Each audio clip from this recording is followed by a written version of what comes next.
ഞാനിവിടെ വന്നപ്പം എനിക്ക് ഫേവറേറ്റ് ആയിട്ടുള്ള ഒരാൾ കേട്ടോ.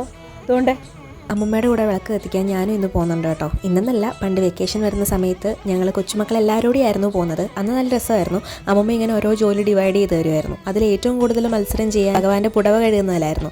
അതെന്തോ വലിയ പുണ്യപ്രവൃത്തിയാണ്, അതിൽ തൊടുന്നത് വലിയ എന്തോ ഇതാണെന്നൊക്കെ ആയിരുന്നല്ലോ അന്നത്തെ ചിന്ത. ഇന്നും അത് തന്നെ. അപ്പം അങ്ങനെ കുറേയധികം മെമ്മറീസാണ്. അതിന്ന് ഞാൻ ഒറ്റ കയറിറക്കാനായിട്ട് പോവുകയാണേ. അപ്പോൾ ഇതാണ് അമ്പലം. അങ്ങനെ നമ്മൾ അമ്പലത്തിലെത്തി. ഞാനിവിടെ വന്നപ്പം എനിക്ക് ഫേവറേറ്റ് ആയിട്ടുള്ള ഒരാൾ കേട്ടോ. അതുകൊണ്ട് വായോ,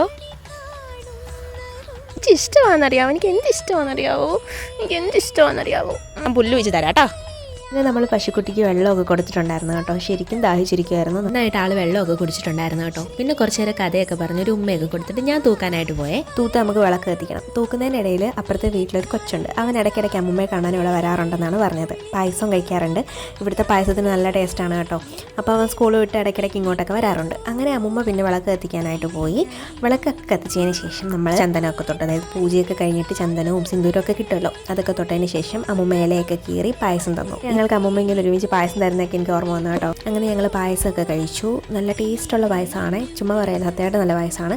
അതിനുശേഷം പിന്നെ പാത്രമൊക്കെ കഴുകി. പിന്നെ കുറച്ച് നേരം നമ്മളവിടെ നിന്ന് കഥയൊക്കെ പറഞ്ഞിട്ടുണ്ടായിരുന്നു കേട്ടോ. പിന്നെ കുറച്ച് കഴിഞ്ഞപ്പോഴത്തേക്കും നമ്മൾ ഇറങ്ങി കേട്ടോ. മഴയുടെ ഒക്കെ ഒരു മട്ടം ഉണ്ടായിരുന്നു. അമ്പലത്തിൽ പോകുന്ന വിശേഷം ഇത്രയല്ലേ.